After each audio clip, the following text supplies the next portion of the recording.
Hello, അസ്സലാമു അലൈക്കും.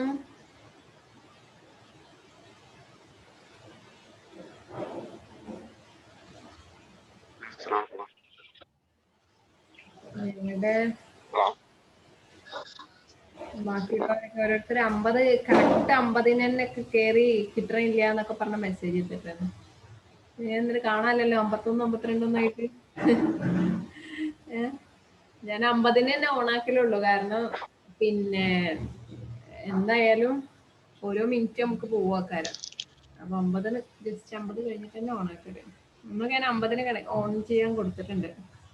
നല്ല മഴ പെയ്തുകൊണ്ട് തോന്നണം കണക്ട് ആയി കിട്ടിയില്ല.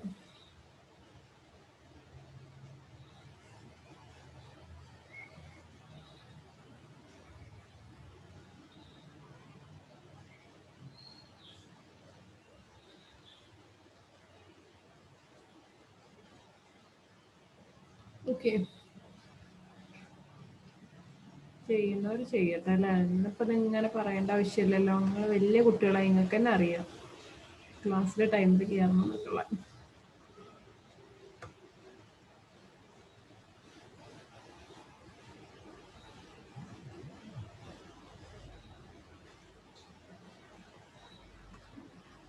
നമ്മുടെ ക്യാഷ് മാനേജ്മെന്റ് എന്താണ് എന്നുള്ളതാണ് നെക്സ്റ്റ് നോക്കാൻ പോകുന്നത്. അത് ജസ്റ്റ് അതിൻ്റെ ആ ഒരു ഇൻട്രൊഡക്ഷൻ ആയിട്ട് പറഞ്ഞു അല്ലേ. എന്താണ് ക്യാഷ്, എന്താണ് നമ്മൾ ഫിനാൻഷ്യൽ മാനേജ്മെന്റിൽ ക്യാഷ് എന്ന് പറഞ്ഞാൽ എന്താണെന്നും, എന്താണ് അത് ഹോൾഡ് ചെയ്യാനുള്ള മോട്ടീവ് എന്നും, എന്തിനൊക്കെ അടിസ്ഥാനപ്പെടുത്തിയിട്ടാണ് ക്യാഷ് ലെവൽ നീഡ്സ് അല്ലെങ്കിൽ ക്യാഷ് ലെവൽസ് എന്തിനൊക്കെ അടിസ്ഥാനപ്പെടുത്തിയിട്ടാണെന്നുള്ള കാര്യങ്ങളൊക്കെ ഡിസ്കസ് ചെയ്തിട്ടുണ്ടായിരുന്നു. So next we have to move to cash management. Okay, clear ആവുന്നില്ലേ? പറയുന്നത് ക്ലിയർ ആവുന്നുണ്ടല്ലോ അല്ലേ? Okay, cash management. സോ എന്തെന്നെ ആയിരിക്കും നമ്മുടെ സ്റ്റോക്ക് മാനേജ്മെന്റ് എന്ന് പറഞ്ഞ പോലെ തന്നെ ഇവിടെ ക്യാഷ് മാനേജ്മെന്റ് എന്ന് പറയുമ്പോൾ ക്യാഷിന് എഫിഷ്യന്റ് ആയിട്ട് മാനേജ് ചെയ്യുക എന്നുള്ളതായിരിക്കും. ഓക്കെ, so നോക്കൂ, it is the efficient managing of cash and cash related items of the business enterprise. It means efficient planning, organizing and controlling cash and cash equivalents items. So it is the process of forecasting, collecting, disbursing, investing, planning for cash for the smooth running of the enterprise. നമുക്ക് എന്തും അതിനകത്ത് കൊടുക്കാം അല്ലേ. അതായത് efficient planning of the cash, organizing and controlling of the cash and cash equivalent items. What do you mean by cash equivalent items? Cash equivalent items may include the check, DD, okay, bank deposits etcetera. അപ്പം ക്യാഷിനെയും കറൻസിനെ മാത്രമല്ല cash equivalent ആയിട്ടുള്ളതിനെയും പ്രോപ്പറായിട്ട് നമ്മൾ plan ചെയ്ത് control ചെയ്ത് organise ചെയ്ത് use ചെയ്യുന്നതിനെയാണ് cash management എന്ന് പറയുന്നത്. Okay, so it also include the forecasting, collecting, dispersing. So forecasting, that means seeing in advance what will be the requirement of cash, and then collecting, we have to make the proper collection process. Dispersing, that is giving. Investing, okay, planning for cash for smooth running of the enterprise. അപ്പോൾ means cash മാനേജ്മെന്റിൽ എന്തൊക്കെ പെടുന്നുണ്ട്? നമ്മുടെ cash എത്രത്തോളം വേണ്ടി വരും എന്നുള്ളത് forecast ചെയ്യുന്നുണ്ട്, correct സമയങ്ങളിൽ ക്യാഷിന്റെ കളക്ഷൻ നടത്തുന്നുണ്ട്, അതുപോലെ തന്നെ കറക്റ്റ് സമയങ്ങളിൽ ഡിസ്പോസിംഗ് എന്ന് പറയുമ്പോൾ പേയ്മെന്റുകളൊക്കെ കറക്റ്റ് സമയങ്ങളിൽ തന്നെ നടത്തുന്നുണ്ട് അല്ലെ. പേയ്മെന്റ് കറക്റ്റ് സമയത്ത് നടത്തിയില്ലെങ്കിൽ ചിലപ്പോൾ നമുക്ക് എക്സ്ട്രാ ബേർഡൻ വരും. ചിലപ്പം ഇൻട്രസ്റ്റ് ഒക്കെ കൊടുക്കേണ്ടി വരും കറക്റ്റ് സമയത്ത് പേയ്മെന്റ് നടത്തിയിട്ടില്ല എന്നുണ്ടെങ്കിൽ. സോ ഡിസ്പോസിങ്, ദെൻ ഇൻവെസ്റ്റിങ് ചെയ്യണം. അവിടെ കഴിഞ്ഞിട്ട് ഒരു കോമെന്റ് കേട്ടോ, ഇൻവെസ്റ്റിങ് പ്രോപ്പറായിട്ട് നമ്മൾ ഇൻവെസ്റ്റ് ചെയ്യാം. ദെൻ അതുപോലെ തന്നെ പ്ലാനിങ് ഫോർ ക്യാഷ്. അപ്പോൾ നമുക്ക് ക്യാഷ് ആവശ്യമുണ്ടെങ്കിൽ അത് എങ്ങനെയൊക്കെ അറേഞ്ച് ചെയ്യാം എന്നുള്ളതിനെ കുറിച്ചിട്ടുള്ള ഒരു പ്ലാനിങ് നോക്കുക. എന്തിനു വേണ്ടിയിട്ടാണ് ഇതൊക്കെ ചെയ്യുന്നത്? ആ ഒരു എന്റർപ്രൈസ് വളരെ സ്മൂത്ത് ആയിട്ട് റൺ ചെയ്യാൻ വേണ്ടിയിട്ട് അല്ലേ. അപ്പോൾ ഒരു ഓർഗനൈസേഷന്റെ സ്മൂത്ത് റണ്ണിങ്ങിന് വേണ്ടിയിട്ട് ക്യാഷിനെ കുറിച്ചുള്ള ഫോർകാസ്റ്റിങ്ങും കളക്ടിങ്ങും ഡിസ്പേഴ്സിങ്ങും ഇൻവെസ്റ്റിങ്ങും പ്ലാനിങ്ങും എല്ലാം നടത്തുന്നതിനെയാണ് നമ്മൾ ക്യാഷ് മാനേജ്മെന്റ് എന്ന് പറയുന്നത്. അപ്പോൾ അതൊരു ഫെമിലിയർ ടോപ്പിക് ആയതുകൊണ്ട് ഞാനതിങ്ങനെ റിപ്പീറ്റ് ചെയ്യുമ്പോൾ നിങ്ങൾക്ക് ബോറായിരിക്കും, അതുകൊണ്ട് ഞാൻ പറഞ്ഞു പോകുന്നത്. അപ്പോൾ ഡൗട്ട് ഉണ്ടെങ്കിൽ ഇന്റർപ്രറ്റ് ചെയ്ത് ചോദിക്കാം കേട്ടോ. So next scope of cash management, we have to go through the scope of cash management. What are the different scope of cash management? First of all, cash planning. So planning cash inflows and outflows. So cash management includes cash planning, that is planning of cash inflows and cash outflows. എത്രയാണ് നമുക്ക് cash inflow ഉണ്ടാവുന്നത്, എത്രയാണ് നമുക്ക് outflow ഉണ്ടാവുന്നത് അല്ലെ. ഇൻഫ്ലോന്നും outflow നമ്മൾ പഠിച്ചു കഴിഞ്ഞു. ഉള്ളിലേക്ക് നമ്മുടെ സ്ഥാപനത്തിന്റെ ഉള്ളിലേക്ക് വരുന്ന അല്ലെങ്കിൽ എന്റർപ്രൈസിന്റെ ഉള്ളിലേക്ക് വരുന്നതാണ് ഇൻഫ്ലോ. ഔട്ട്ഫ്ലോ എന്ന് പറയുമ്പോൾ നമ്മൾ ഇൻവെസ്റ്റ് ചെയ്യുന്ന എമൗണ്ട് അല്ലെങ്കിൽ നമുക്ക് സ്പെൻഡ് ചെയ്യേണ്ട എമൗണ്ട് ആണ്. റെസിപ്റ്റ് ആണ് ഇൻഫ്ലോ എന്ന് ഉദ്ദേശിക്കുന്നത്.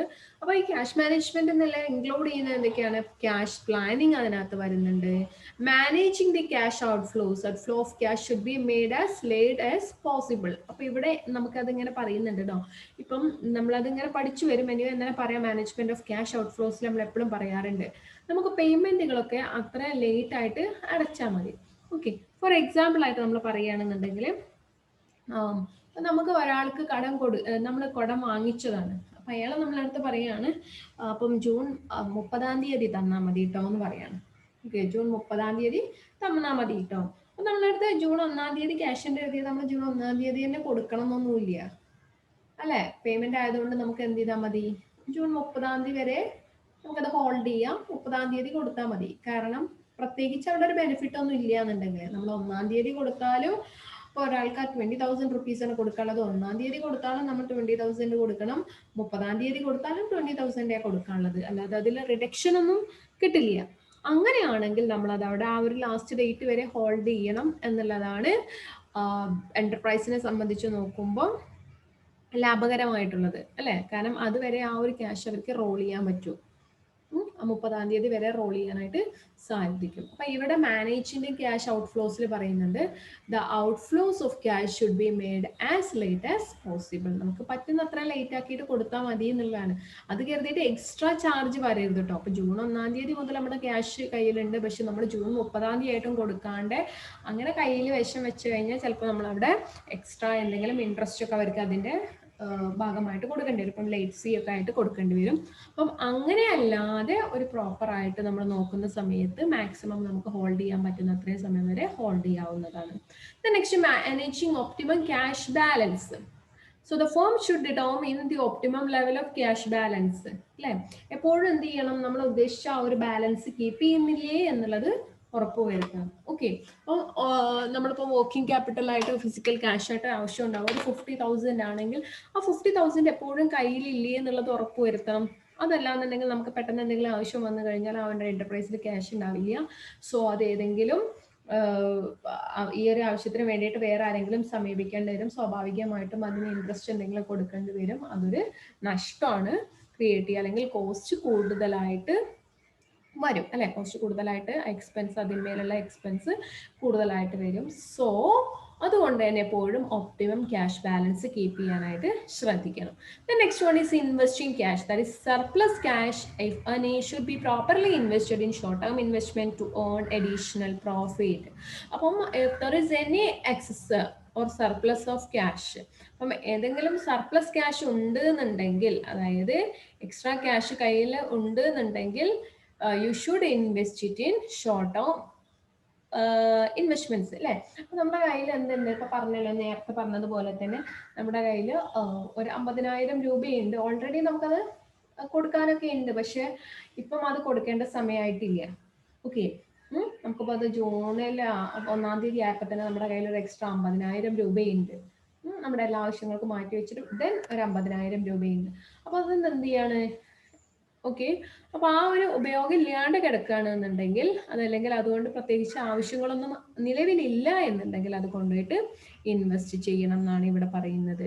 ഓക്കെ, അങ്ങനെ ഇൻവെസ്റ്റ് ചെയ്ത് കഴിഞ്ഞാൽ അതിന് റിട്ടേൺ കിട്ടും. ആ റിട്ടേണിൽ നിന്ന് മീൻസ് ആ റിട്ടേണ് പ്രകാരം നമ്മുടെ പ്രോഫിറ്റ് വർദ്ധിപ്പിക്കാനായിട്ട് സാധിക്കും. ഒരു കാര്യം ഒരുപാട് നമ്മൾ നോക്കുമ്പം ഇതിനകത്ത് ഒരുപാട് ഹറാമായിട്ടുള്ള കോൺസെപ്റ്റ് ഒക്കെ ഉണ്ടാവും, പക്ഷെ നമ്മളത് പഠിക്കുമ്പം ഇത് പഠിക്കുക എന്നുള്ളത് മാത്രമാണ് കേട്ടോ. ഓക്കെ, ഇത് ഫോളോ ചെയ്യണമെന്ന് ഞാൻ ആരെയും നിർബന്ധിക്കുന്നൊന്നുമില്ല. ഈ കോൺസെപ്റ്റ് പറയുന്നത് എന്താണെന്നുള്ളതാണ് എക്സ്പ്ലെയിൻ ചെയ്യുന്നത്. ഓക്കെ, അപ്പൊ ഇൻവെസ്റ്റിംഗ് ക്യാഷ് എന്ന് പറയുമ്പോൾ എന്താണ്, നമ്മുടെ കൈവശം എന്തെങ്കിലും എക്സ്ട്രാ ക്യാഷ് ഉണ്ട് എന്നുണ്ടെങ്കിൽ, ക്യാഷ് ഓർ ക്യാഷ് ഇക്വലൻസ് ഉണ്ടെന്നുണ്ടെങ്കിൽ അതപ്പോൾ നമ്മൾ എന്തിനേലും കൊണ്ടുപോയിട്ട് ഇൻവെസ്റ്റ് ചെയ്യണം. അതായത് ഷോർട്ട് ടേം ഇൻവെസ്റ്റ്മെന്റിലാണ് ഉദ്ദേശിക്കുന്നത്. നമ്മുടെ കയ്യിൽ ഒരു എക്സ്ട്രാ 50,000 രൂപ ഉണ്ടെന്ന് വിചാരിച്ചിട്ട് അത് വേഗം കൊണ്ടുപോയിട്ട് FD ഇടാൻ പറ്റില്ല. അതെന്താണ് വീണ്ടും അവിടെ ആവശ്യമുള്ളതാണ് അല്ലേ? കാരണം അത് ഡേ ടു ഡേ ഓപ്പറേഷൻസിനും പിന്നെ ഒരു സമയത്ത് ആവശ്യം ഉണ്ടാവും. ഞാൻ നേരത്തെ പറഞ്ഞ പോലെ തന്നെ ഇപ്പം ജൂൺ 1-ാം തീയതി ആയപ്പോൾ നമ്മുടെ കയ്യിൽ ഒരു എക്സ്ട്രാ 50,000 രൂപയുണ്ട്. പക്ഷെ നമ്മളത് ഓൾറെഡി ഒരാൾക്ക് കൊടുക്കാനൊക്കെ ഉണ്ട്. അപ്പം ഞാൻ കുറച്ചും കൂടെ ആ ഒരു ഡ്യൂറേഷൻ കൂട്ടാണ്. അപ്പം അയാൾ നമ്മളടുത്ത് പറഞ്ഞത് സെപ്റ്റംബറിൽ തന്നാൽ മതി എന്നുള്ളതാണ്. ഓക്കെ, അപ്പൊ നമ്മളൊന്ന് സെപ്റ്റംബറിൽ കൊടുത്താലും ജൂണിൽ കൊടുത്താലും നമ്മൾ ആ 50,000 തന്നെ കൊടുക്കണം. അതുകൊണ്ട് വേണമെങ്കിൽ നമുക്ക് എന്ത് ചെയ്യാം, ആ 50,000 സെപ്റ്റംബർ വരത്തേക്ക് ഏതെങ്കിലും ഒരു ഷോർട്ട് ടേം ഇൻവെസ്റ്റ്മെന്റിൽ നടത്താം. അങ്ങനെയാണെങ്കിൽ നമുക്ക് അതിൽ നിന്ന് എന്തെങ്കിലും ഒരു ചെറിയ റിട്ടേൺ കിട്ടാനുള്ള സാധ്യതയുണ്ട്, കിട്ടും എന്ന് തന്നെ പറയുന്നത്. ഓക്കെ, അങ്ങനെ കിട്ടിക്കഴിഞ്ഞാൽ സ്വാഭാവികമായിട്ട് നമ്മുടെ ലാഭം വർദ്ധിക്കും. സോ അതാണ് ഇവിടെ ഇൻവെസ്റ്റിംഗ് ക്യാഷ് എന്നുകൊണ്ട് ഉദ്ദേശിക്കുന്നത്. അപ്പൊ എന്തൊക്കെയാണ് ക്യാഷ് മാനേജ്മെന്റ് എന്ന് പറഞ്ഞിട്ടുണ്ടെങ്കിൽ, just we are not only planning the inflows and outflows of the cash, but we are making proper cash planning, we are doing the managing of that cash outflows, and we are managing optimum cash balance and investing the excess cash in securities. Okay, is it clear? Scope of cash management, is it clear?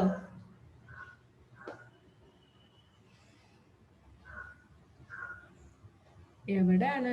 No one is responding. Is it clear?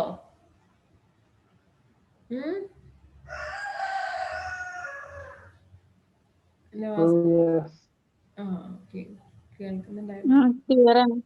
Okay, ഏതെങ്കിലും point explain ചെയ്യണമെങ്കിൽ പറയാം കേട്ടോ. So next we are moving to functions of cash management. കുറേ തിയറിയാണ് ഇതിനകത്തുള്ളത്. അപ്പം നമ്മൾ നന്നായിട്ട് എഴുതി പിടിപ്പിക്കാൻ പറ്റിയാൽ മതി. ഏകദേശം ഒക്കെ ഒരേപോലെ നമുക്ക് എക്സ്പ്ലെയിൻ ചെയ്യാൻ പറ്റും. ഓക്കെ, അപ്പം നിങ്ങൾക്ക് ആ ഒരു കോൺസെപ്റ്റ് നന്നായിട്ടൊരു ഡീപ്പായിട്ട് മനസ്സിലായി കഴിഞ്ഞാൽ ഏത് നമുക്ക് എഴുതി പിടിപ്പിക്കാൻ കഴിയും. ഓക്കെ, നന്നായിട്ട് വായിക്കുക. Read more and more books, then you will get the concept. Okay, then you will be able to write the examination. So next we have to move to functions of cash management. So first one is planning cash inflows and outflows. Functions, just similar to scope. So here we are discussing about functions, planning cash inflows and outflows. Then controlling cash inflows and outflows. First of all, we have to plan how much is the inflow and how much is the outflow. Then next we have to control it. We have to do it as per the plan. Then investing the surplus fund that we already discussed, investing the surplus fund. Then improving investment image. So what is improving investment image? That means getting an image on more investment. അതായത് കൂടുതൽ investment ഉണ്ട് എന്ന് പറഞ്ഞുകൊണ്ട് ആ ഒരു image keep ചെയ്യാന്നുള്ളതാണ് അല്ലെ. അപ്പൊ നമ്മൾ പറയാണ്, അപ്പം ആളുടെ കയ്യിൽ എത്ര ലക്ഷങ്ങളാണ് ബാങ്കിൽ ഡെപ്പോസിറ്റ് ചെയ്തിട്ടുള്ളത്, അല്ലെങ്കിൽ അയാൾ ഇന്ന കമ്പനിയിലൊക്കെ എത്ര രൂപ ഇൻവെസ്റ്റ് ചെയ്തിട്ടുണ്ട് അല്ലെ, ഇന്ന കമ്പനിയുടെ ഷെയർസ് ഒക്കെ ഉണ്ട് ആളുടെ കയ്യിൽ എത്ര രൂപയുടെ എന്നൊക്കെ പറയുമ്പോൾ അതൊരു ഇമേജ് ആണ്. എന്നതുപോലെ തന്നെ enterprise also has to create image by investing in blue chip companies or profitable investments. Profitable investmentലൊക്കെ ഇൻവെസ്റ്റ് ചെയ്തുകൊണ്ട് അതിന്റെ ആ ഒരു ഇമേജ് കീപ്പ് ചെയ്യണം എന്നുള്ളതാണ്. So next one, maintaining relationship with bank. So next function is next function of cash management is maintaining a good relationship with the banks. We have to make a proper timely repayment of loans. Okay, we have to do all the transactions with the bank properly. അതായത് നമ്മൾ ബാങ്കുമായിട്ടൊരു നല്ല relation keep ചെയ്യുക. ബാങ്കിൽ എന്ത് ചെയ്യാൻ പറ്റില്ല, നമുക്ക് extra ഇൻട്രസ്റ്റും ഒന്നും വരാതെ ശ്രദ്ധിക്കുക. ഇപ്പൊ നമ്മൾ taken any loan, if you are making the payments in the correct time, you will not be charging any additional interest. Okay, if you are making any delays with the paying of the interest or repaymenting of the loan amount, they will be charging additional interest. So in order to escape from such costs, we have to maintain a good relationship with the banks. And also, if you are maintaining a good relationship with the banks, they will be providing credits at a cheap rate. Okay, നമ്മൾ ബാങ്കുമായിട്ട് നല്ല രീതിയിൽ relationship keep ചെയ്യാം. അതായത് നമ്മൾ correct ടൈമിൽ ലോണൊക്കെ repay ചെയ്യുകയാണെന്നുണ്ടെങ്കിൽ അവിടെ അഡീഷണൽ ഇൻട്രസ്റ്റ് ഒന്നും അടക്കേണ്ട ആവശ്യം വരില്ല. മാത്രമല്ല, നല്ല രീതിയിൽ നമ്മൾ ട്രാൻസാക്ഷൻസ് ഒക്കെ ചെയ്യുകയാണെന്നുണ്ടെങ്കിൽ ബാങ്ക് റെഡ്യൂസ്ഡ് റേറ്റിൽ നമുക്ക് ലോണുകളൊക്കെ തരാനുള്ള സാധ്യതയുണ്ട്. സോ ബാങ്ക് എന്ന് പറയുന്നത്, ബാങ്ക് ഡെപ്പോസിറ്റ് അല്ലെങ്കിൽ ബാങ്ക് ബാലൻസ് എന്ന് പറയുന്നതും ഒരു ക്യാഷിന് ഇക്വലന്റ് ആയിട്ടുള്ളതാണ്. അപ്പം നമ്മളിവിടെ ക്യാഷ് മാനേജ്മെന്റിൽ ശ്രദ്ധിക്കേണ്ടതാണ്. keeping proper good relationship with the banks. So these are the major functions of cash management: planning cash inflows and outflows, controlling cash inflows and outflows, investing surplus funds, improving investment image, maintaining relationship with the banks. ഏതെങ്കിലും points explain ചെയ്യണോ, repeat ചെയ്യണോ? Is it clear?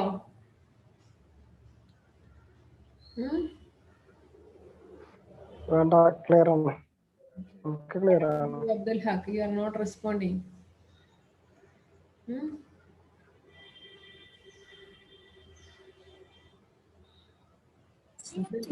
listening, ma'am.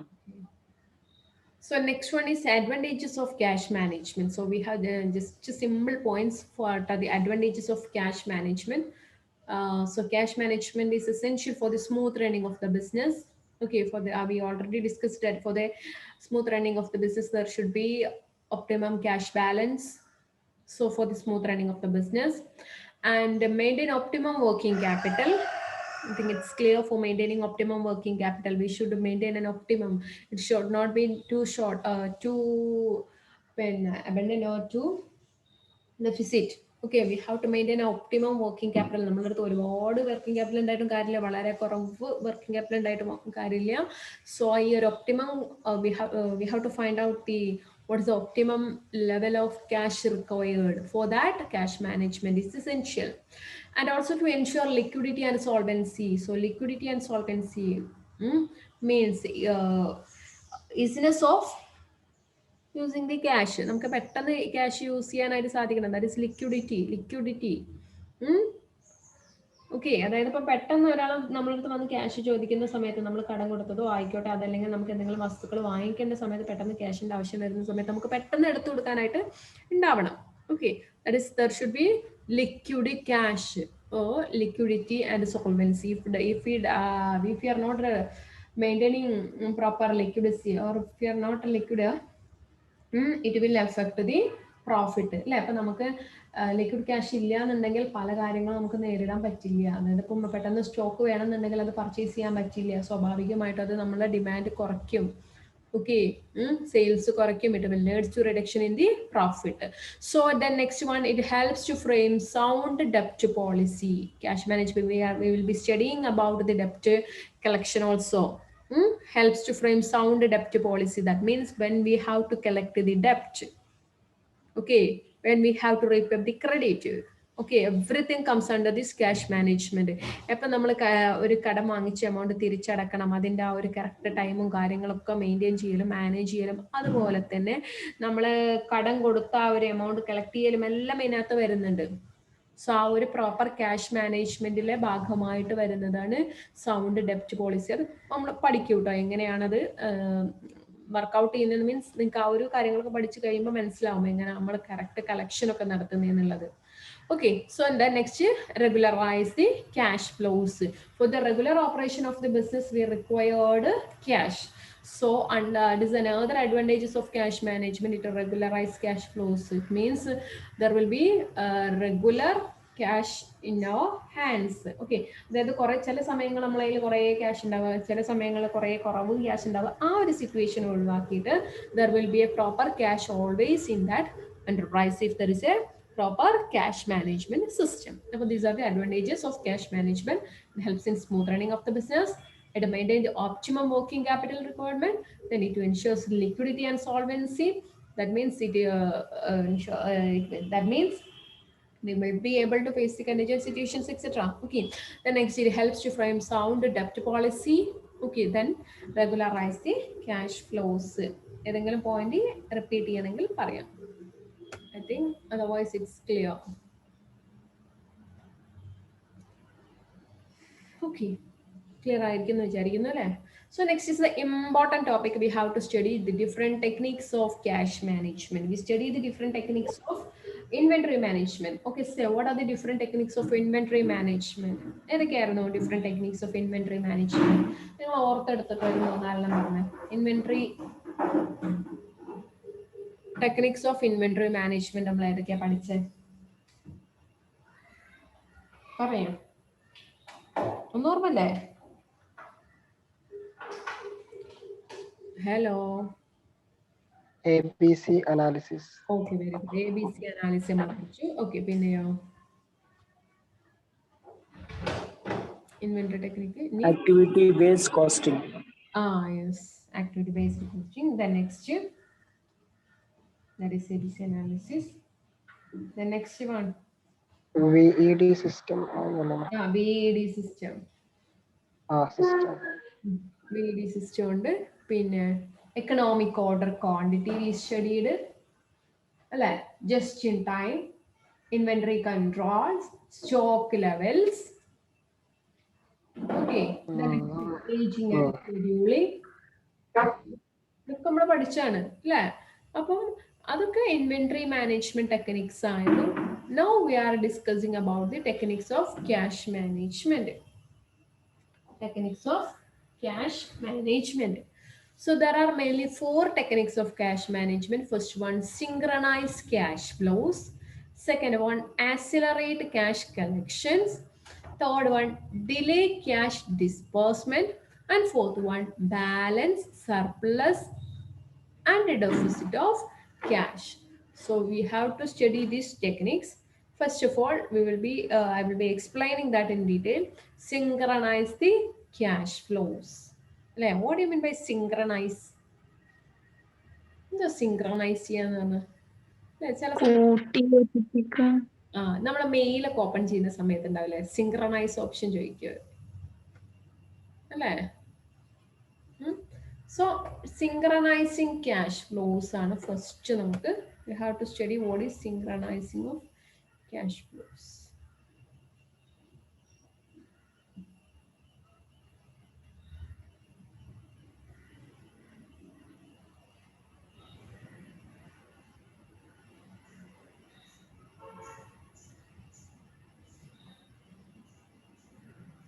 Okay, so first one, look, synchronizing cash flows. If a firm pays its bill on a weekly basis but collects its payments bi-weekly, we say the firm has a lack of cash flow synchronization. എന്താണ്? If the firm pays its bill on weekly basis, if the firm is disbursing its bills on weekly basis and collects its payments bi-weekly basis, and it is collecting its payments or it is collecting its debts bi-weekly, that is once in 2 weeks, we say the firm has lack of cash flow synchronization. അപ്പോൾ നമ്മൾ ആദ്യം ഇവിടെ പറയുന്നത് അതിന്റെ വരവും ചെലവും എങ്ങനെ connect ചെയ്യുന്നു എന്നുള്ളതാണ്. How the inflows and outflows are connected. അപ്പോൾ ഒരു ഫേം എന്ത് ചെയ്യാണ്, സപ്പോസ് എന്ന് പറയുന്ന ഒരു ഫേം അതിന് എല്ലാ ആഴ്ചയിലെ സെറ്റിൽമെന്റ്, അതായത് അതിന്റെ എല്ലാ പേയ്മെന്റ്സും ഓരോ വീക്ക് അവസാനത്തിൽ എവറി ഫ്രൈഡേസിലും അതെന്ത് ചെയ്യണം, അതിന്റെ ആ ഒരു എല്ലാ പേയ്മെന്റ്സും കറക്റ്റ് ചെയ്യണം. ഓക്കെ, എല്ലാ പേയ്മെന്റ്സും ഇപ്പോൾ ആ ഒരു ആഴ്ചത്തെ എല്ലാ പേയ്മെന്റ്സും അതെന്ത് ചെയ്യാണ് ഫ്രൈഡേസിൽ, all Fridays it is settling all the payments. പക്ഷെ അതിന്റെ collections but it is collecting on alternate Fridays. Collection ചെയ്യുന്നത് എപ്പോഴാണ്, അതിന് കിട്ടാനുള്ള ക്യാഷുകളൊക്കെ കസ്റ്റമേഴ്സിന്റെ അടുത്ത് നിന്നാണെങ്കിൽ ആ കിട്ടാനുള്ള ക്യാഷുകളൊക്കെ ഓക്കെ അവർ കളക്ട് ചെയ്യുന്നത് 2 ആഴ്ച കൂടുമ്പോഴാണ്. ഈ വെള്ളിയാഴ്ച കളക്ട് ചെയ്താൽ പിന്നെ എന്താണ് നെക്സ്റ്റ് വെള്ളിയാഴ്ച അവർ കളക്ട് ചെയ്യില്ല, പിന്നത്തെ വെള്ളിയാഴ്ചയാണ്. ഓക്കെ, പക്ഷെ പേയ്മെന്റുകളൊക്കെ എങ്ങനെയാണ് ചെയ്യുന്നത്, ഈ ആഴ്ചത്തെ പേയ്മെന്റ് എല്ലാം this weeks all the payments of this week will be paid in the Friday, and next week's payment will be paid in the next Friday. But in the case of collection, if they are collecting the receipts on this Friday, next Friday there will not be collection of receipts. Then they will be collecting on the next, that is the alternative Fridays there will be collection. അപ്പോൾ അങ്ങനെ ആകുമ്പോൾ എന്തായിരിക്കും സംഭവിക്കുക, അവരുടെ കയ്യിൽ correct cash ഉണ്ടാവുമോ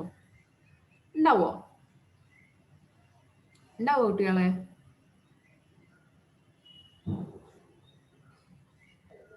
പറഞ്ഞ മനസ്സിലായോ? ക്ലിയർ ആയില്ലേ? അപ്പം അതായത് ഒരു ഫോം എന്ത് ചെയ്യാണ്, എല്ലാ ആഴ്ചയും ഇപ്പൊ ഒരാഴ്ചത്തെ കടമൊക്കെ അത് വീട്ടാണ്, എല്ലാ ആഴ്ചയും അത് കടം വീട്ടുന്നുണ്ട്. നമ്മൾ ഒരു എക്സാമ്പിൾ എടുത്ത് എല്ലാ ഫ്രൈഡേയും അത് കടം വീട്ടുന്നുണ്ട്. എന്നാൽ അത് കടം കൊടുത്തതുണ്ടാവൂലേ? അത് സപ്ലൈ ഇപ്പോൾ ഒരു ഷോപ്പാണെന്ന് വിചാരിക്കുക. അപ്പൊ ഷോപ്പിൽ എന്താണ് കടമായിട്ട് കുറേ വസ്തുക്കൾ വാങ്ങിച്ചു, ഗ്രോസറി ഐറ്റംസും ഫ്രൂട്ട്സ് എല്ലാം കടമായിട്ട് വാങ്ങി വെച്ചു. ഈ കടമൊക്കെ ഇയാൾ വെള്ളിയാഴ്ച വൈകുന്നേരം ആകുമ്പോൾ കൊടുക്കുകയാണ്. ഓക്കെ, ഞാനൊരു എക്സാമ്പിൾ ആയിട്ട് പറയാണ്. വെള്ളിയാഴ്ച വൈകുന്നേരം ആകുമ്പോൾ എല്ലാ കടവും തീർക്കും. പക്ഷെ ഇയാൾക്ക് കിട്ടാനുണ്ട്. ഇയാൾ കസ്റ്റമേഴ്സിന് കുറെ കടമായിട്ടാണ് വിറ്റത്. പക്ഷെ ഈ കടം വാങ്ങിക്കുന്നത് എന്താണ്? രണ്ടാഴ്ച കൂടുമ്പോഴാണ് ഇയാൾ ക്യാഷ് തിരിച്ച് വാങ്ങിക്കുന്നുള്ളൂ. കൊടുത്ത ക്യാഷ് മീൻസ് കൊടുത്ത ക്യാഷ് അല്ലെങ്കിൽ വിറ്റതിന്റെ വില ക്യാഷ് വാങ്ങിക്കുന്നത് രണ്ടാഴ്ച കൂടുമ്പോഴാണ്. സ്വാഭാവികമായിട്ട് അയാളുടെ കയ്യിൽ ക്യാഷ് കുറവായിരിക്കും അല്ലെ. രണ്ടാഴ്ചയിൽ കൂടുമ്പോൾ അയാൾ the inflow is only once in 2 weeks, but every week he is having outflow. So the firm can reduce the need of cash balance if it can move the cash disbursement and cash collection into the same cash flow cycle.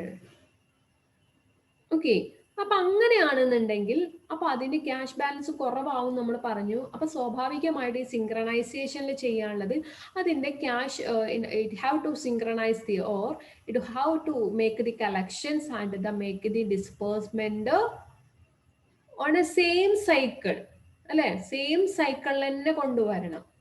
That is making all collections in the weekly and making all the payments in the weekly basis.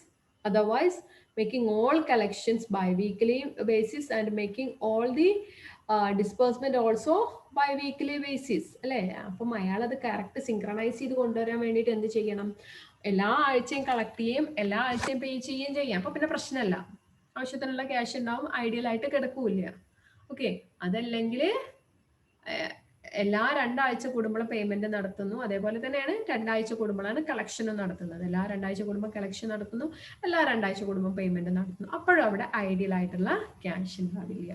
പക്ഷെ ഇത് എപ്പോഴും possible ആയിക്കോളും എന്നില്ല അല്ലെ. ഇപ്പൊ നമുക്ക് കസ്റ്റമേഴ്സിനൊക്കെ പിടിച്ചു കിട്ടണമെന്നുണ്ടെങ്കിൽ in order to get the customers sometimes we have to give extra time for the customers. Like weekly basis, sometimes the customers only satisfied if they get a 2 weeks time for pay.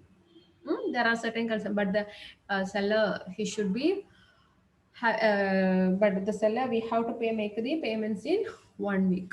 Okay, ഓരോ ആഴ്ച കൂടുമ്പോൾ നമുക്ക് സെല്ലർക്ക് payment നടത്തേണ്ടി വരും. പക്ഷേ കസ്റ്റമേഴ്സിന് അവിടെ രണ്ടാഴ്ചയുടെ gap വേണ്ടി വരുന്ന സിറ്റുവേഷൻസ് ഒക്കെ ഉണ്ടാവും അല്ലെ. Sometimes such synchronisation is not possible.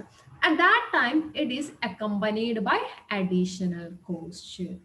സ്വാഭാവികമായിട്ടും വരുമല്ലോ അല്ലെ. സെല്ലർക്ക് ക്യാഷുകൾ കൊടുക്കണമെന്നുണ്ടെങ്കിൽ നമ്മുടെ കയ്യിൽ അഡീക്വേറ്റ് ആയിട്ടുള്ള ക്യാഷ് ഉണ്ടാവില്ല. അങ്ങനെ വരുമ്പോൾ നമുക്ക് അഡീഷണൽ കോസ്റ്റ് വരും.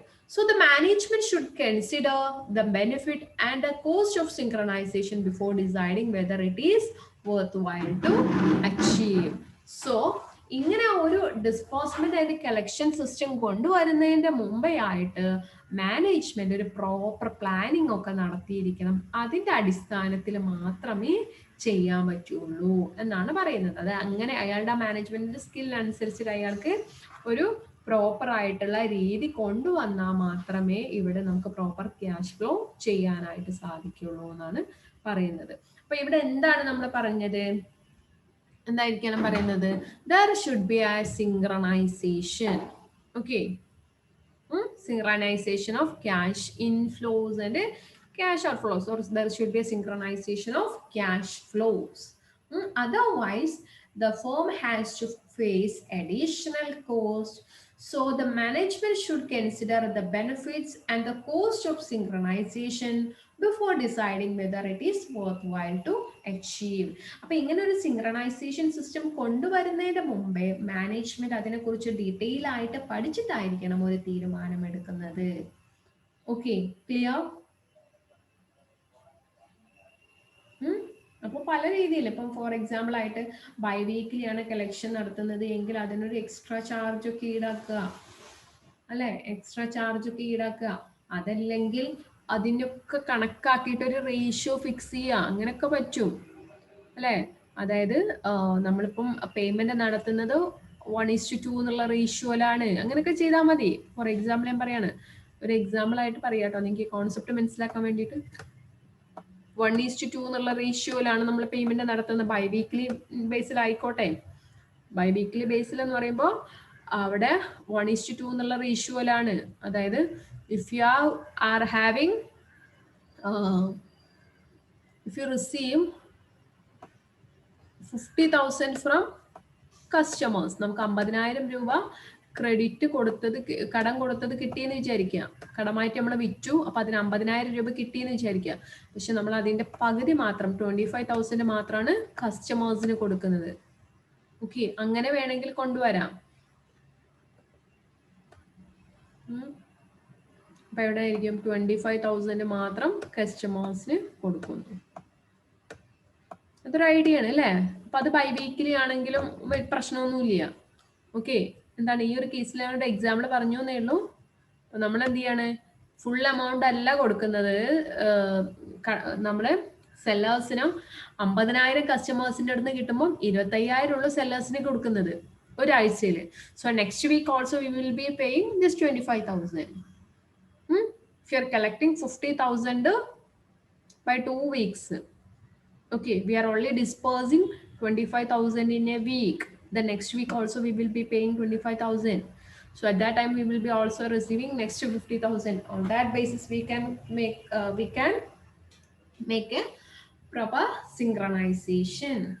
മനസ്സിലായോ? പറഞ്ഞത് എന്താ മനസ്സിലായോ? ക്ലിയർ ആയിണ്ടോ കുട്ടികളെ? എന്താണ് സിങ്ക്രണൈസേഷൻ എന്നത്? ഓക്കെ, എല്ലാവർക്കും ക്ലിയർ ആയോ? ആ സിങ്ക്രണൈസേഷന്റെ പ്രോസസ് പറഞ്ഞുതരുമോ?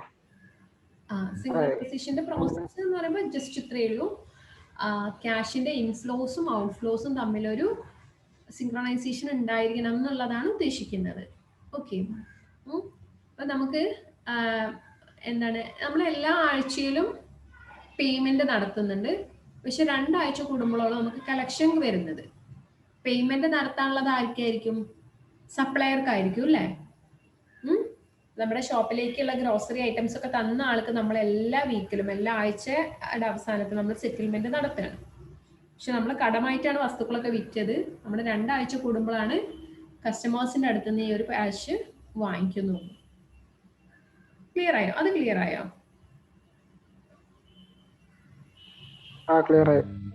അപ്പൊ അങ്ങനെ വരുമ്പോ എന്തായിരിക്കും, നമുക്ക് ഈ സെല്ലർക്ക് കൊടുക്കാനുള്ള അഡിക്വേറ്റ് ക്യാഷ് കയ്യിൽ ഉണ്ടാവുമോ?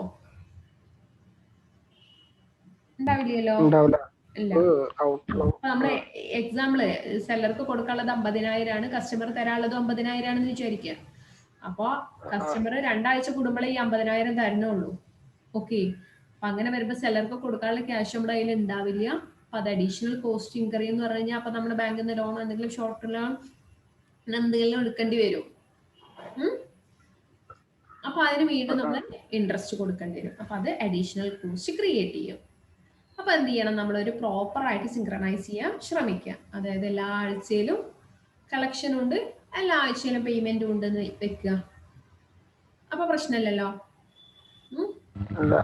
അപ്പൊ നമുക്ക് ഡേയ്സ് ഇപ്പം എല്ലാ ഒരു സിംഗിൾ ഡേ ആവണമെന്നൊന്നും ഇല്ല കേട്ടോ. അപ്പൊ എല്ലാ വെള്ളിയാഴ്ചയും നമ്മൾ കളക്ട് ചെയ്യാണ്, എല്ലാ ശനിയാഴ്ചയും നമ്മൾ ഡിസ്പോഴ്സ്മെന്റ് നടത്തുകയാണ്. അങ്ങനെയാണെങ്കിലും നടക്കും. എല്ലാ വെള്ളിയാഴ്ചയും നമുക്ക് ക്യാഷ് കിട്ടും, എല്ലാ ശനിയാഴ്ചയും നമ്മൾ കൊടുക്കാനുള്ളതൊക്കെ കൊടുക്കും. അങ്ങനെ സിങ്ക്രണൈസ് ചെയ്യാം. പക്ഷെ ഇത് എപ്പോഴും പോസിബിൾ ആയിക്കൊള്ളുന്നില്ല. കാരണം എന്ന് വെച്ചിട്ടുണ്ടെങ്കിൽ കസ്റ്റമേഴ്സിന് നമ്മളൊരു ക്രെഡിറ്റ് കൊടുക്കുന്നതിനനുസരിച്ചിട്ടാണ് അവർ നമ്മുടെ ഷോപ്പിനെ സമീപിക്കുന്നതും നമ്മുടെ കയ്യിൽ നിന്ന് സാധനങ്ങൾ വാങ്ങിക്കുന്നതൊക്കെ അല്ലേ? അപ്പം കസ്റ്റമേഴ്സിനും തന്നെ ക്രെഡിറ്റ് വേണ്ട കസ്റ്റമേഴ്സ് ഒക്കെ ആണെന്നുണ്ടെങ്കിൽ അവർ ബൾക്ക് പർച്ചേസ് ഒക്കെ നടത്തും, വീണ്ടും വീണ്ടും അവിടെ വരും. പക്ഷെ എനിക്ക് ഒരാഴ്ചയും കൊണ്ട് തന്നെ ക്യാഷ് കിട്ടണം എന്ന് പറയുകയാണെങ്കിൽ അവർ നിയർ ബൈ ഷോപ്പിലായിരിക്കും അപ്രോച്ച് ചെയ്യുക. ഓക്കെ, അപ്പൊ അവരെന്ത് ചെയ്യും, നമ്മുടെ അടുത്ത് സാധനം വാങ്ങിക്കാൻ വരില്ല, അവരപ്പുറത്തെ കടയിൽ പോയിട്ട് സാധനം വാങ്ങിക്കും. അപ്പം അങ്ങനെ ഒരു സിറ്റുവേഷൻ ഉണ്ട്. അപ്പൊ നമുക്ക് കസ്റ്റമേഴ്സിനെ പിടിച്ചു നിർത്തണം. സപ്ലയേഴ്സിന് നമ്മളെ ടൈമിൽ പേയ്മെന്റ് നടത്തിയിട്ടില്ലെങ്കിലോ അവർ അഡീഷണൽ ചാർജ് ഈടാക്കും അല്ലെ, അവരും പലിശ ഈടാക്കും. സോ ആ പലിശ കൊടുക്കുക എന്ന് പറയുന്നത് നമുക്ക് കോസ്റ്റ് ആയിരിക്കും. അപ്പൊ പരമാവധി നമ്മൾ എന്ത് ചെയ്യുക, രണ്ടിനെ ഒരുപോലെ കൊണ്ടുവരാനായിട്ട് ശ്രമിക്കാം. ഇനി അങ്ങനെ പറ്റില്ല എന്നുണ്ടെങ്കിൽ മാനേജ്മെന്റ് എന്ത് ചെയ്യുക, അവർക്ക് വരുന്ന ബെനിഫിറ്റുകളും അവർക്ക് വരുന്ന കോസ്റ്റുകളൊക്കെ തമ്മിൽ കമ്പയർ ചെയ്തുകൊണ്ട്, അതായത് ബെനിഫിറ്റ് എന്ന് പറയുമ്പോൾ നമുക്കിവിടെ ഒരു എക്സാമ്പിൾ ആയിട്ട് എടുക്കാം, കസ്റ്റമേഴ്സിന്റെ ഡിമാൻഡ് അല്ലെ, കസ്റ്റമേഴ്സ് വാങ്ങിക്കുന്നു എന്നുള്ളത് തന്നെ. അല്ലെങ്കിൽ അയാളിപ്പോൾ അത് അങ്ങനെ ചെയ്തില്ലെങ്കിൽ അയാൾക്ക് എന്തായിരിക്കും, ആ കസ്റ്റമറെ നഷ്ടപ്പെടും. മാത്രമല്ല വേറൊരു കോസ്റ്റും കൂടെ അവിടെ ഉണ്ട്, അഡീഷണൽ ഇൻട്രസ്റ്റ് കൊടുക്കേണ്ടി വരും. ഓക്കെ, അപ്പോൾ അതിന് വേണ്ടിയിട്ട് അയാൾ അവിടെ എന്ത് ചെയ്യണം? ഒരു പ്രോപ്പർ മാനേജ്മെന്റ് കൊണ്ടുവരണം എന്നാണ് പറയുന്നത്. സിങ്ക്രണൈസേഷൻ നല്ല രീതിയിൽ നടപ്പാക്കണമെങ്കിൽ അയാൾ അവിടെ ഒരു പ്രോപ്പർ മാനേജ്മെന്റ് കൊണ്ടുവരണം. അതായത് ഒരു മീൻസ് നല്ലൊരു ഡിസിഷൻ കൊണ്ടുവരണം എന്നുള്ളതാണ്. അപ്പം അതിനൊരു എക്സാമ്പിൾ ആണ് ഞാൻ പറഞ്ഞത്. ഇപ്പൊ 1:2 എന്നുള്ള റേഷ്യോയിലാണെന്നുണ്ടെങ്കിൽ എങ്ങനെയാണ്? അപ്പം കസ്റ്റമർ കയ്യിൽ നിന്ന് കിട്ടുന്നതിന്റെ പകുതി മാത്രമാണ് സെല്ലർക്ക് കൊടുക്കുന്നത്. ആഴ്ചയിൽ കൊടുക്കുന്നുണ്ടല്ലോ, അപ്പൊ വിരോധമല്ല അല്ലേ? നമ്മൾ 50,000 രൂപയ്ക്ക് സാധനം വാങ്ങിച്ചിട്ട് ഈ ആഴ്ച 25,000 കൊടുക്കുന്നു, അടുത്ത ആഴ്ച 25,000 കൊടുക്കുന്നു. അപ്പൊ പ്രശ്നമല്ല, കാരണം നമുക്ക് 2 ആഴ്ച ആകുമ്പോഴത്തേക്ക് കസ്റ്റമറുടെ കയ്യിൽ നിന്ന് 50,000 കിട്ടും. അപ്പൊ അതൊരു ടെക്നിക്കാണ്, മീൻസ് അതൊരു എക്സാമ്പിൾ മാത്രമാണ്. അതുപോലെ വേറെ കാര്യങ്ങൾ ചെയ്യാം അല്ലെ? അതുപോലെ വേറെ വേണമെങ്കിൽ വേറെ രീതിയിൽ ഇപ്പം അയാൾക്ക് എന്തെങ്കിലുമൊക്കെ വലിയ നഷ്ടം വരാത്ത രീതിയിൽ മീൻസ് എന്തെങ്കിലുമൊക്കെ ടെക്നിക്ക് കൊണ്ടുവരാം. അതായത് ഇപ്പോൾ ഫോർ എക്സാമ്പിൾ ആയിട്ട് അയാള് ഇപ്പം ബൈ വീക്ക്ലി നേച്ചറിലാണ് വാങ്ങിക്കുന്നതെന്ന് വിചാരിക്കുക. കസ്റ്റമറുടെ കയ്യിൽ നിന്ന് ബൈ വീക്ക്ലി നേച്ചറിൽ 50,000 വാങ്ങിക്കുമ്പോൾ അയാളൊരു അഡീഷണൽ ആയിട്ട് 2,000 രൂപ അല്ലെങ്കിൽ 1,000 രൂപ അയാളെ അഡീഷണൽ ആയിട്ട് വാങ്ങിക്കുകയാണ്. ചിലപ്പം ആളുകൾ വില്ലിങ് ആവും അല്ലെ, 2 ആഴ്ച കൂടുമ്പോൾ തന്നാൽ മതി, പക്ഷെ എനിക്ക് 500 രൂപ അല്ലെങ്കിൽ 200 രൂപ എക്സ്ട്രാ വരണം, വലിയൊരു എമൗണ്ട് പറയണില്ല, അപ്പൊ നിങ്ങൾ 50,200 രൂപ തരണം എന്നാണെങ്കിൽ ഒരു പക്ഷേ കസ്റ്റമർ വില്ലിങ് ആവും. ഓക്കെ, നമ്മളത് പറഞ്ഞിട്ടല്ല കൊടുക്കുക, അതൊക്കെ ഒരു നാക്കില് ചെയ്യായിരിക്കും. അതേ സമയം തന്നെ നമ്മൾ ഈ ബൈ വീക്കിലി ആണ് സപ്ലയർക്ക് കൊടുക്കുന്നത്. അപ്പൊ ആ സപ്ലയർക്കും എന്ത് ചെയ്യാം, വീക്കിലി ബേസിൽ നിന്ന് മാറിയിട്ട് ബൈ വീക്കിലി കൊടുക്കാൻ വേണ്ടിയിട്ട് നമ്മൾ അയാളോട് പറയാണ്, ഞാനൊരു 200 രൂപ നിനക്ക് എക്സ്ട്രാ തരാം. അപ്പൊ അതും അവിടെ കോംപ്രമൈസ് ആയിട്ട് പോയല്ലോ, നമ്മളെ മേലേക്ക് പിടിക്കില്ല. ആ എക്സാമ്പിൾ മനസ്സിലായോ? ഒന്നുകൂടെ പറഞ്ഞുതരാം.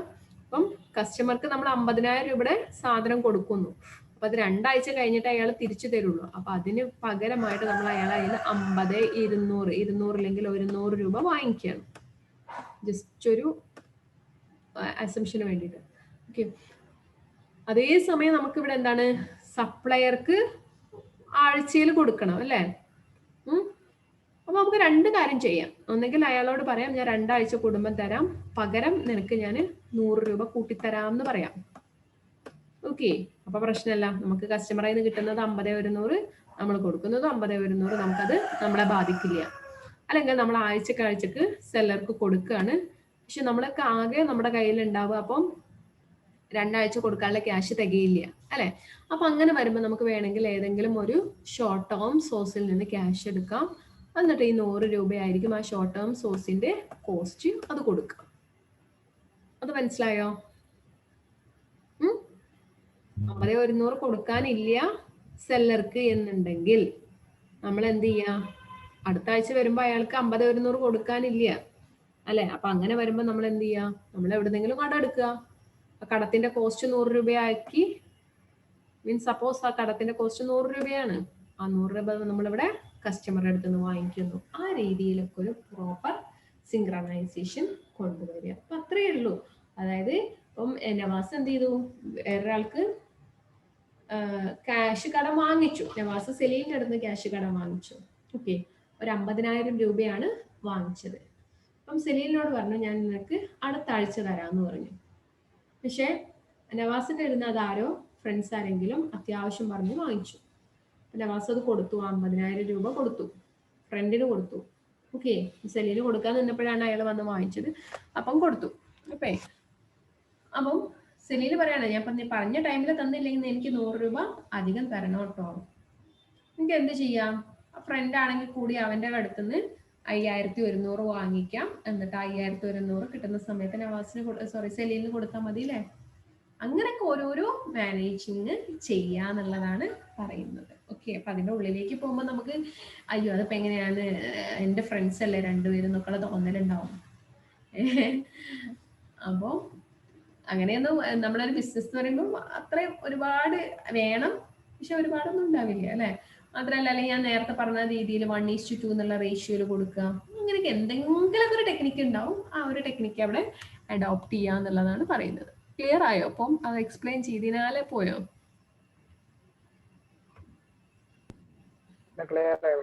ഓക്കെ, സെലീല് പോയല്ലോ. സെലീന് എന്ത് പറ്റി? അമ്മീനും റോഷനല്ല, എന്ത് പറ്റി റോഷനയ്ക്ക്? ഇസാന്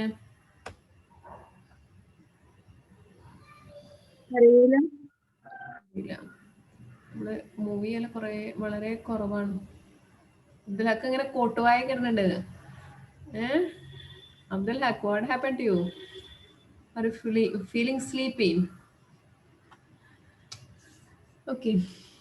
സോ നെക്സ്റ്റ് നമുക്കിവിടെ ആക്സിലറേറ്റഡ് ക്യാഷ് റെസിപ്റ്റ്സ് ആണുള്ളത്. അപ്പം അതൊന്നും പറയാനുള്ള ഒരു ടൈം ഇല്ല, കാരണം സമയം ഇപ്പം കഴിയും. അപ്പം നമുക്ക്